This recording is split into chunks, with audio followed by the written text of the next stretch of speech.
Bonjour tout le monde, Martine Janson, bienvenue à mon point J aujourd'hui. Tout d'abord, je veux remercier tous ceux qui ont partagé ma vidéo de mercredi passé sur la violence conjugale.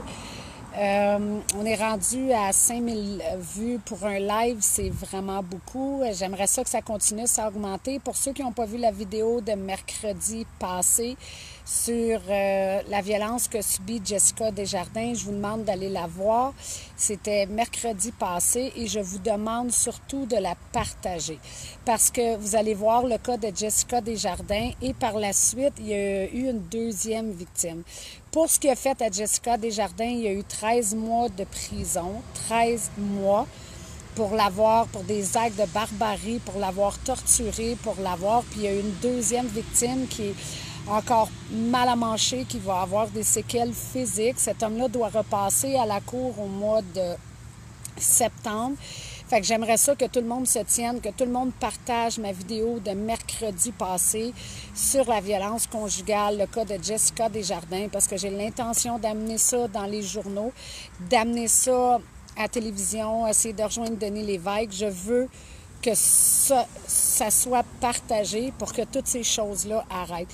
Les gars, ils ont des sentences bonbons, c'est complètement ridicule. On attaque quelqu'un dans une rue, puis on va recevoir plus, mais vu que vous êtes la conjointe, c'est comme un signe, on peut vous torturer, on peut vous battre, puis ils ont des petites sentences bonbons. Puis à moi, toute seule, je peux pas faire changer les lois. À moi, toute seule, je peux pas convaincre un juge de donner des sentences, des vraies sentences. J'ai besoin de la population pour se lever puis dire que c'est assez. Et c'est quand vous partagez... Carole Parker, regarde, c'est les lives que je... OK. Bonjour Cindy. Fait que ce que je vous demande, c'est de le partager en grand nombre parce que quand on a l'appui de la population, ça réveille les juges, ça réveille les télévisions. Plus qu'on en parle, plus que les gens vont prendre des décisions. Aujourd'hui, mon message, c'est pour celles qui ont subi la violence conjugale, pour celles qui présentement sont dans la violence conjugale et pour prévenir la violence conjugale. J'espère que le message d'aujourd'hui aussi, vous allez le partager parce que vous savez, il y a des femmes qui sont aux prises avec cette violence-là, qui ne savent pas comment s'en sortir, puis des fois qu'elles réalisent même pas qu'elles sont dans cette situation-là. Elles croient que c'est elles le problème parce que le conjoint, de la manière qu'il fonctionne, j'en ai parlé un petit peu la semaine passée pour faire taire les jugements en disant qu'on n'est pas stupide, on ne rentre pas dans une relation, puis à part les membres de gang de rue, des choses comme ça, on n'embarque pas dans une relation qu'un homme va nous frapper la première journée puis qu'on est assez stupide pour rester là. Mesdames, qui est dans une situation, puis je sais qu'il y a des hommes aussi, quand je vais dire mesdames, c'est parce que la majorité, ce sont des femmes qui vivent la violence conjugale et même s'il y en a qui trouvent ça drôle, qui disent que ça se peut pas, il y a des hommes aussi qui vivent de la violence conjugale. Il y a des femmes aussi qui sont complètement cinglées, il y a des pervers, qu'elles sont elles aussi pervers, narcissiques, manipulatrices et dangereuses. Mais la majorité, ce sont des femmes qui subissent ces actes-là. Et il y a eu beaucoup de femmes qui sont mortes à cause de ça, qui n'ont pas su comment s'en sortir, qui n'ont pas su comment se libérer de cette emprise-là. Aujourd'hui, mesdames, mon message est pour vous.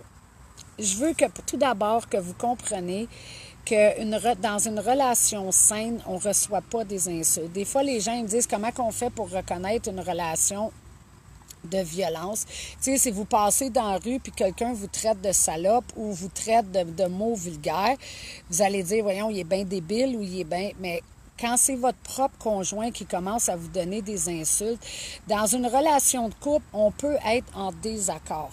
C'est normal, on ne peut pas être d'accord sur tous les points. Excusez, j'ai les yeux tout plissés, mais c'est parce que j'ai le soleil et j'ai de la misère. Hein? Fait on ne peut pas être d'accord sur tous les points. Fait que c'est normal que dans nos maisons, on ait des discussions. Mais des discussions où ce qu'on commence à insulter, où ce qu'on commence à se faire traiter de noms, qu'on se fait traiter, puis vous allez voir, au début, c'est des petits noms. Ça va commencer par, tu sais, t'es bien conne, t'es bien nounoune, c'est toutes des petites choses comme ça que vous allez pouvoir reconnaître la violence conjugale. ça commence par des insultes, ça commence pas par des coups. Les hommes vont commencer par vous traiter de conne, d'épaisse. Ils vont commencer par vous dire que vous n'êtes pas bonne dans ça, vous n'êtes pas une bonne maman. Il va vous dénigrer dans tous vos petits points. Mais au début, c'est tout fait en douceur, par la douceur. Il va vous dire, et comme moi, je suis une conférencière, je vais vous donner un exemple qui a l'air anodin, mais au début, cette personne-là va me valoriser avec mes conférences. Il va me valoriser avec qui je suis, sur mon physique, sur ce que je fais dans la vie, puis wow, je suis impressionnante. Mais petit peu, par petit peu, il va commencer à me dénigrer, dire, ben voyons, t'as-tu vu ce que tu avais de l'air devant les gens? T'as-tu vu comment que les gens... Pourquoi t'as dit ça? T'as eu l'air stupide, mais il va dire, « Ah, mais tu sais, c'est pas grave, moi je t'aime, puis prochaine fois... » Mais ça commence par des petites choses comme ça. Petit peu par petit peu, il va se servir de toutes mes forces pour venir me dénigrer, parce qu'il ne peut pas se servir de mes faiblesses, c'est déjà des faiblesses. Fait quand même qu'il me dirait ces choses-là, c'est pas des choses qui vont venir m'atteindre. Il va se servir de... Je suis une maman. J'aime mes enfants. Fait qu'il va se servir de quoi? Il va se servir de ces points-là pour me démolir. T'es pas une bonne mère. Il va m'éloigner de ma famille. Il va m'éloigner de mes amis, disant, t'as-tu vu ce que ta mère pense de toi? Hey, t'as-tu vu ta mère, elle a fait ça hier? Puis là, il va commencer à mettre des conflits avec les gens alentour de vous. Vos amis, il y a le contrôle monétaire aussi. Il va commencer à gérer votre budget. Il va commencer à gérer vos dépenses, dire que vous ne pouvez pas vous acheter ci, pourquoi tu as dépensé pour ça, pourquoi. On ne parle pas de, supposons que le monsieur est avec une dépenseuse compulsive. Je parle de la normalité, que vous êtes rendu au point de vous sentir mal à l'aise parce que vous êtes allé vous acheter un chandail ou que vous êtes allé vous acheter une paire de pantalons. Puis même souvent, il va vous servir parce que vous allez avoir acheté... Oh, puis il y a plein d'enfants. Il va se servir parce que vous dépensez pour vos enfants. Il va essayer de monter vos enfants contre vous, disant, « Ah, t'as-tu vu ta mère de quoi qu'elle a de l'air aujourd'hui? » Puis il va essayer de prendre vos enfants puis les monter contre vous dans votre propre maison. Vous allez voir les comportements de vos enfants changer. Vous allez voir la façon de vos enfants. Une chance que tu m'as...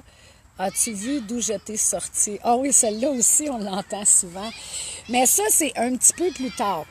Au début, c'est tout par des petites atteintes personnelles. Tu sais pas cuisiner, coudonc, tu sais pas faire du café, tu sais pas. Il essaye de briser toute votre confiance. Un coup qu'il a brisé votre confiance, il agit comme s'il était votre super-héros, comme Sandy elle vient de dire. Il va dire une chance que tu m'as dans la vie parce qu'il n'y a pas un homme qui voudrait de toi. Il n'y a pas, tu sais, même tes parents veulent pas de toi. Puis là, il va se servir aussi de toutes vos blessures du passé. Je comprends pourquoi ton père, il veut pas de toi. Je comprends pourquoi. Fait qu'au début, là, il se sert de briser ça. Après ça, vous allez commencer à voir, un coup qui a réussi à briser votre estime de vous, briser votre confiance. Ah, de toute façon, il n'y a pas un homme qui voudrait de toi. Tu feras jamais rien de bon dans la vie. Puis là, il va tout briser. Tu seras, vas-y, va-t'en, tu vas voir, tu vas revenir. Tu m'entends aussi, tu trouveras jamais mieux que moi ou un autre comme moi. Ben, j'espère pas en trouver un comme toi. Oui, mais quand on est dans la relation, on le voit pas. Puis je vois, et si vous saviez depuis la semaine passée, tous les témoignages, j'en ai eu les larmes aux yeux, que j'ai reçus de toutes les femmes qui m'ont confié ce qui leur est arrivé, celles qui sont sorties, puis celles qui sont encore aux prises avec ça. Je vous remercie de me faire confiance, puis de me livrer vos secrets. Mais je veux tout que vous sachiez que ce que ces hommes-là ont dit est complètement faux. Complètement faux.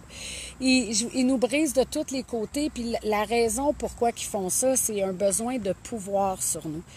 Puis plus vous allez être avec cet homme-là, plus la jalousie va embarquer. Vous n'aurez pas le droit, vous allez arriver au dépanneur, vous n'aurez même pas le droit, vous allez avoir parlé avec le caissier, juste dire bonjour normalement, payer votre pinte de lait. Là, il va commencer à vous accuser que vous voulez coucher avec lui, que vous avez trop souri. Ah, c'est ça, tu le veux, tu dois le voir. Fait que c'est une jalousie maladive, excessive.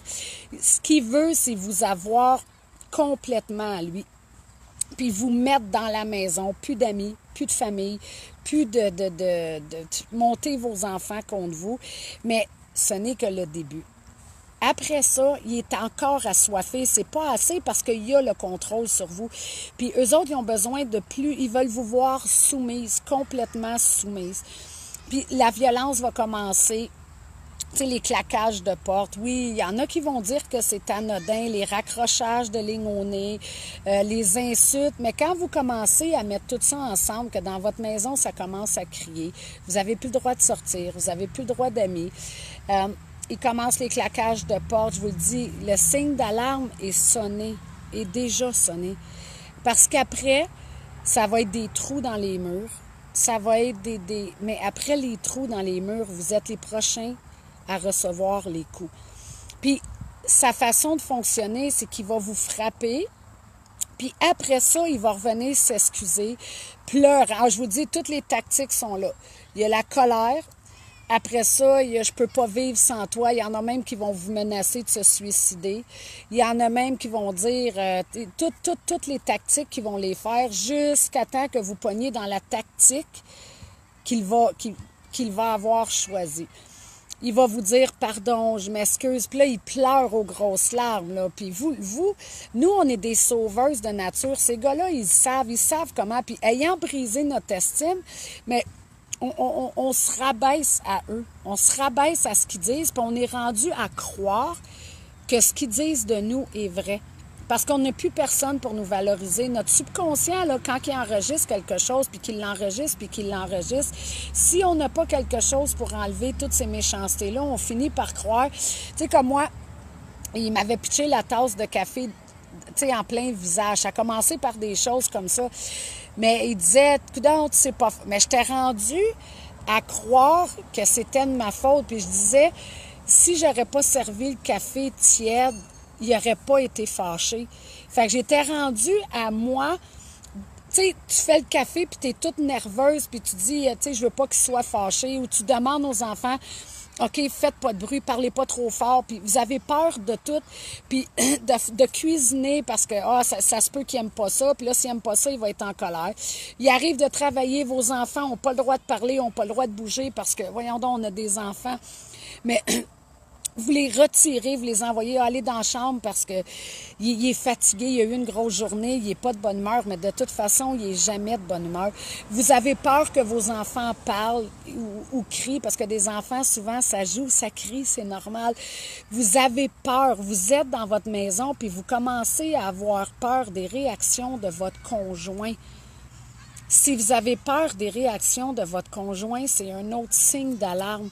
Si vous tombez nerveuse à l'arrivée de votre conjoint, c'est un autre signe d'alarme. Au contraire, quand on est dans une belle relation, puis qu'on est en amour, puis que les choses vont bien, puis qu'on partage notre vie avec quelqu'un qui nous aime sincèrement, on a hâte que la personne arrive. On n'a pas peur que la personne arrive. Ça fait partie des signes d'alarme qui vont vous dire que vous êtes dans une relation conjugale violente. Mais ces petits signes-là, on les prend pas au sérieux quand on est dedans. C'est des choses anodines, mais c'est des choses qui vous disent que la vraie violence va arriver, les coups vont arriver bientôt.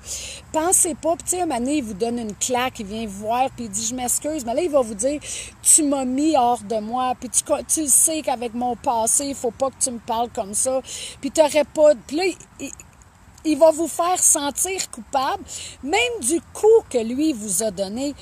Fait que nous, ce qu'on fait, c'est que vu qu'on croit que c'est sincèrement de notre faute, bien, on se met à encaisser les coups. Puis on se met à encaisser. Puis un moment donné, c'est notre peur. On a peur qu'il arrive, on a peur de parler, on a peur, quelqu'un nous appelle, puis tu sais, quand même, c'est votre mère. Vous effacez le numéro dans votre téléphone ou sur votre Messenger, parce que là, il va dire pourquoi ta mère t'a appelé, qu'est-ce que tu as raconté à ta mère, tu as-tu dit ça, puis tu as-tu dit à quel point t'es folle, puis moi, je vais dire à ta mère que t'es une folle, puis il s'assure aussi de détruire votre réputation partout alentour. Pour lui, paraître du bon gars, puis vous être la mauvaise fille. Mesdames, même messieurs, quand ces choses-là commencent à arriver, là, je sais que c'est dur. Je sais à quel point que vous avez de la peine puis que vous allez me répondre, oui, mais Martine, je l'aime. Je l'aime parce qu'il y a du bon en lui. Je l'aime parce que, écoutez-moi, il n'y a pas quelqu'un... Il n'y a pas du bon en lui. Il vous manipule. Je sais que c'est blessant à entendre, mais c'est pas de l'amour. On frappe pas les gens qu'on aime. On blesse pas. On dénigre pas les gens qu'on aime. C'est seulement de la manipulation, même si ça vous fait mal entendre. Je fais ça à la semaine longue. Je suis avec des victimes à la semaine longue. Je fais ça chaque jour depuis 6 ans. On a déménagé des femmes. J'ai hébergé des femmes chez moi. Puis, tu sais, on essaye de vous prévenir d'avance. Puis eux, en plus, ils ne voudront pas que vous écoutez nos messages. Ils ne voudront pas, moi je vous le dis, si vous avez mon message puis que vous êtes en violence conjugale, écoutez-le puis effacez-le après pour pas qu'ils voient que je vous donne des signes d'alarme parce qu'il va vous couper encore plus puis il va prendre encore plus possession puis il va devenir encore plus agressif. Mais mesdames, ces hommes-là, même si c'est triste à entendre, ne vous aiment pas. Ils veulent vous contrôler. Ils sont assouvis de puissance.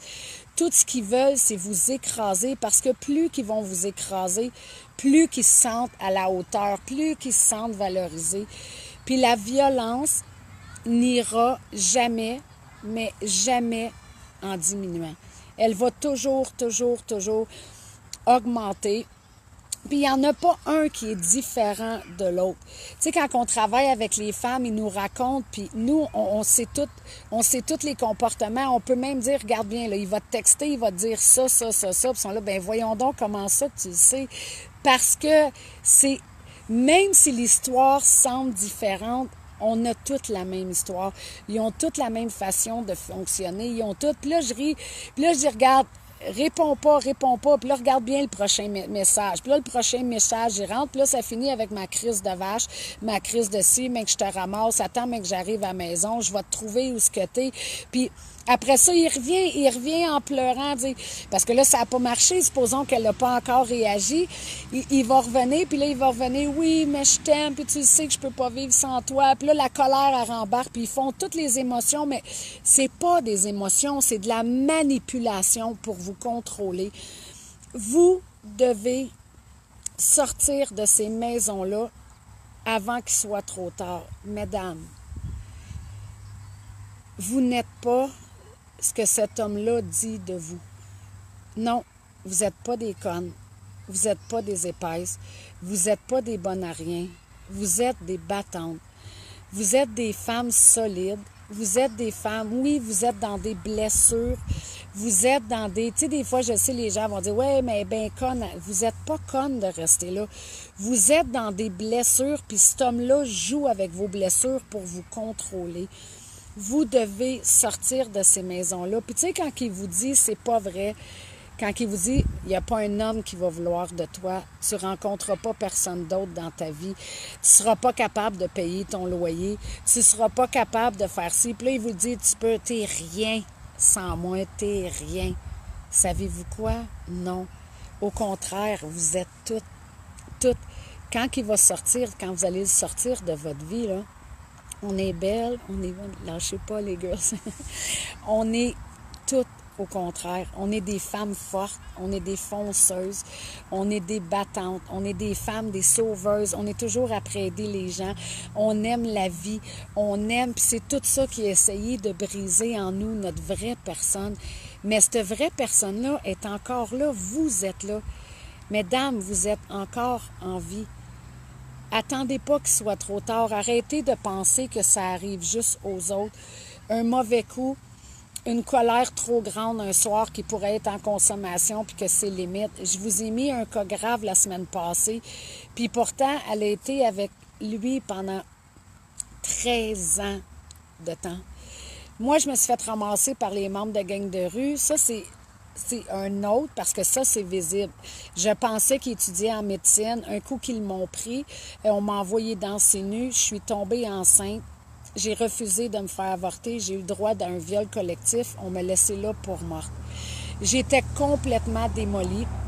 Je me sentais salie. J'avais plus confiance en moi. Je faisais de l'automutilation. J'ai ramené un autre conjoint violent que je croyais. Il était tellement gentil, puis c'était, tu sais, comme un gars de prison. J'ai tout donné, j'ai tout, puis je disais, lui, il va m'aimer. Puis je me sentais qu'il me protégerait, qu'il était là pour moi. Puis au contraire, j'ai reçu encore des coups, mais pour moi, j'étais dans cette relation-là, puis je me dis, c'est pas grave parce que je me défends. Un moment donné, à force de manger, quand ça faisait 10 coups de poing que je mangeais sa marboulette, je finissais par paniquer, puis je sautais dessus, moi aussi, puis je lui donnais des coups de poing. Puis il disait, tu vois bien, t'es folle. Non, la réalité, c'est que j'essayais juste de me protéger, puis je me disais, dans ma tête à moi, je me disais, je suis dans une belle relation. Puis il me manipulait tout le temps avec « Ouais, mais j'ai vécu ça, ouais, mais j'ai vécu ça, puis c'est toi. » Puis il n'y avait rien de vrai. Mais j'étais pris dans cet engrenage-là, puis je me disais, il y a des femmes qui étaient mortes à la télévision, puis je pleurais, puis je me disais, je voyais même pas la situation dans laquelle que j'étais parce que je croyais que à force de manger des coups, quand je me défendais, que oui, j'étais protégée. J'étais pas protégée, mesdames. Il s'en est pris à ma fille une journée. Une journée. Moi, j'ai été capable d'encaisser les coups, puis je les ai encaissés. Là, le visage défait, les côtes cassées. Mais il réussissait plus à m'atteindre parce que les coups me faisaient plus mal. Ce qu'il me disait m'atteignait plus. J'étais rendue tellement habituée de l'entendre que la façon pour continuer de me blesser, c'est qu'il s'en est pris à un de mes enfants. J'ai dû le poignarder pour pouvoir sauver ma vie puis celle de mes enfants. Attendez pas qu'il soit trop tard, parce que, je vous le dis, je suis émotive, mais si vous saviez toutes les histoires que j'entends, on a plein de femmes qui sont en prison. Savez-vous pourquoi? Parce qu'ils ont voulu protéger leurs enfants. Ça sera jamais assez. Vos garçons, vous avez des jeunes garçons, ils vont vieillir, vous pensez qu'ils vont faire quoi? Vos enfants vont vouloir vous protéger. Mais en même temps, ces enfants-là vont devenir avec une violence parce que c'est tout ce qu'ils voient dans leur maison. Puis ils vont vous parler de la même façon que votre conjoint vous parle, tout en essayant de vous protéger parce que vous êtes leur mère puis ils vous aiment. Mais savez-vous quoi? Un moment donné, cet homme-là va s'en prendre à votre fils ou à votre fille parce qu'ils vont essayer de vous protéger. La violence, elle n'arrêtera jamais, jamais là. Ou il va tellement monter vos enfants dans votre dos quand vous n'êtes pas là. Puis, mesdames, attendez pas à cette journée-là parce qu'il pourrait blesser un de vos enfants. Il peut vous tuer, vous. Il peut tuer un de vos enfants. Arrêtez de penser que ça l'arrive juste aux autres. On a vu combien de femmes mourir. On en voit, vous les voyez peut-être pas, mais moi, je les vois à la semaine longue, ces femmes-là. Le visage défait, les côtes cassées, le corps brisé. Attendez pas de vous rendre là, parce que c'est dur après de s'en remettre. Quand vous avez des séquelles physiques, les séquelles mentales, on est là, on va travailler avec vous, mais ces marques-là vont rester quand même à vie. Votre confiance, moi, j'ai réussi à rebâtir ma confiance, mais ça m'a pris des années à travailler sur moi. J'ai dû rebâtir ma famille, j'ai dû rebâtir mes enfants. Il n'y a pas juste moi là-dedans. Mes enfants, ce que moi j'ai vécu, mes enfants aussi l'ont vécu. Puis vous pouvez arriver une journée, puis la DPJ va rentrer chez vous. Pensez pas qu'ils vont vous protéger, là. Non, ils risquent de vous enlever vos enfants, vous accusant de ne pas vous être sortis de cette situation-là.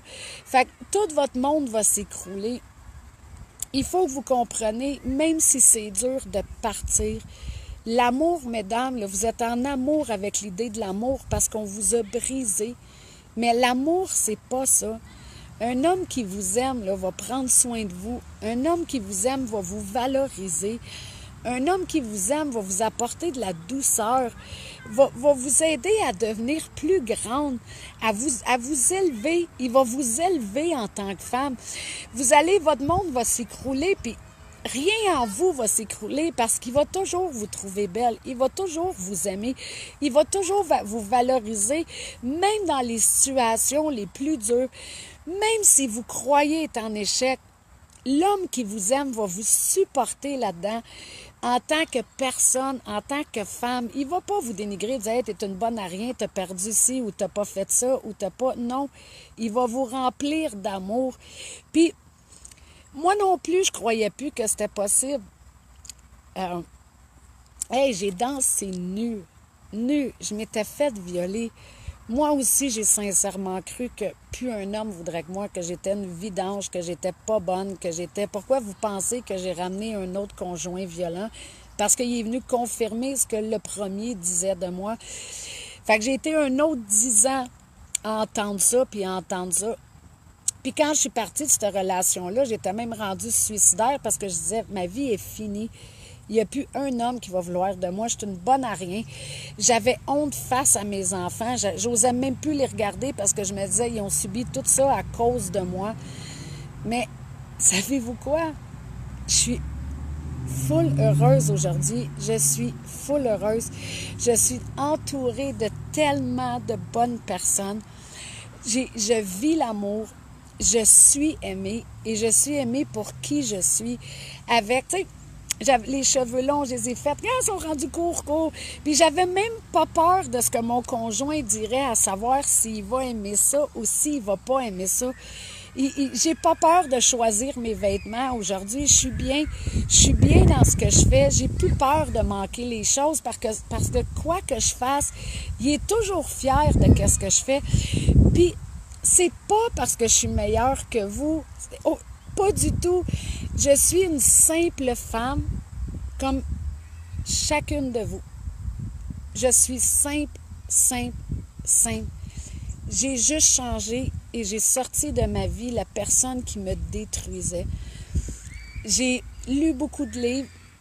J'étais toute seule avec 4 enfants. J'avais pas la chance de me payer une thérapeute. Où je me suis mis, j'ai lu 74 livres d'un an. J'ai mis les exercices en pratique. Puis au début, c'était même pas pour moi. Je me disais, je dois vivre pour protéger mes enfants.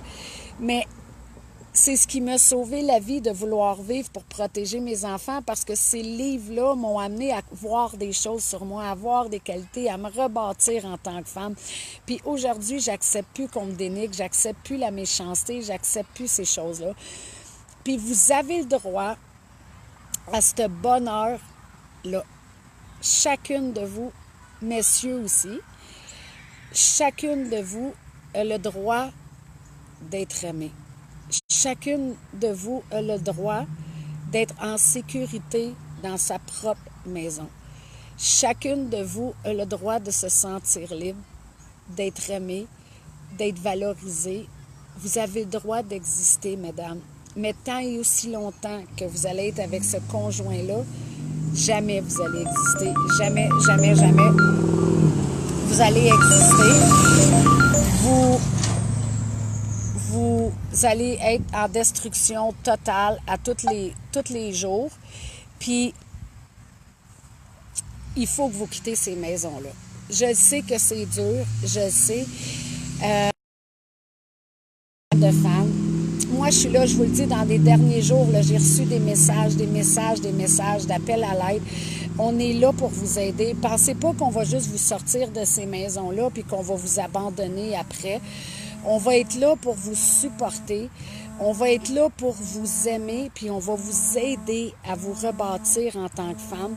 On va vous aider à rebâtir vos enfants afin que vous puissiez exister à nouveau. Mais je veux que vous compreniez que si ça a été possible pour moi, la danseuse qui s'est faite violer, qui a été démolie, qui a été détruite, que des milliers d'hommes ont vu mon corps nu puis qui m'ont traité comme une vidange, si ça a été possible pour moi, j'ai consommé de l'alcool, j'ai consommé des drogues parce que j'arrivais plus à vivre, et aujourd'hui, je suis libre. Fait que si j'ai la chance d'être aimée comme ça, c'est la même chose pour chacune de vous. Le bonheur, il est là, il existe pour de vrai. Vous êtes juste avec la mauvaise personne. Il faut que vous vous sortez de là pour que nous, on puisse vous aider. Puis je vous le promets, que le bonheur, vous allez le retrouver, que l'amour, vous allez la retrouver, puis que, tu sais, quand on dit qu'on est bien, qu'on n'a plus peur, qu'on est libre, je suis dehors, puis tu sais, je sens le vent sur ma peau sans jamais me sentir coupable. Je peux dire bonjour aux gens, je peux vous parler, je peux rire, je peux faire ce que je veux. Cette liberté-là et cette sécurité-là et ce bonheur-là, vous y avez le droit. Fait que c'était mon message pour vous aujourd'hui. Mesdames, tous ceux qui écoutent le message aujourd'hui, je vous le demande de le partager. Partagez-les parce que si vous êtes dans une maison de bonheur, il y a d'autres jeunes filles, des gens que vous connaissez sur votre Facebook, de vos amis, vous ne savez même pas qu'ils vivent ça dans leur maison. J'ai besoin de vous pour partager ces messages-là, pour rejoindre ces femmes-là, afin que nous, on puisse les aider. Des fois, juste un partage va pouvoir sauver la vie d'un enfant, va pouvoir sauver la vie d'une femme qui subit ça. Attendez pas de dire « Ah, ben je ne le savais pas, il est trop tard », puis de voir son visage dans le journal. C'est avec ces messages-là que nous, on réussit à les rejoindre, qu'on réussit, parce que nos messages d'espoir, puis c'est la réalité, ce qu'on... Moi, je suis tellement sincère, vous le savez, je suis directe, je dis ce que je pense. C'est ça qui leur sauve leur vie, parce que ça leur donne espoir de dire « Aïe, j'ai peut-être le droit, moi aussi, d'être heureuse. Il y a des gens qui peuvent m'aider, je ne le savais pas. » Puis quand ils voient que nous, on s'en est sortis, mais eux autres, ils disent « OK, ça peut m'arriver à moi aussi. » Ça va venir contredire toutes les méchancetés que cet homme-là va leur dire en disant qu'ils sont des bonnes à rien, des ci, des ça. Fait que je vous demande de partager mon message à grand nombre. Je vous embrasse toutes fort. Merci de croire en ce que je fais. Merci de continuer de croire en ces personnes-là, puis de les supporter, de continuer à les aimer dans leurs blessures. Je vous souhaite toutes une super belle journée. On se revoit mercredi midi et quart. Puis je redeviens en feu. J'avais besoin de parler de la violence conjugale. J'ai besoin de vous pour le faire. Il faut qu'on brasse les choses parce que ces hommes-là ont des sentences bonbons. Ces femmes-là sont démolies. J'ai besoin de vous pour les rejoindre. Puis mercredi, je reviens avec mes messages de positifs, mes messages pour vous encourager, pour vous aider à changer des choses dans votre vie. Fait que je vous souhaite toute une super belle journée. Puis merci encore de croire en ce que je fais. Merci.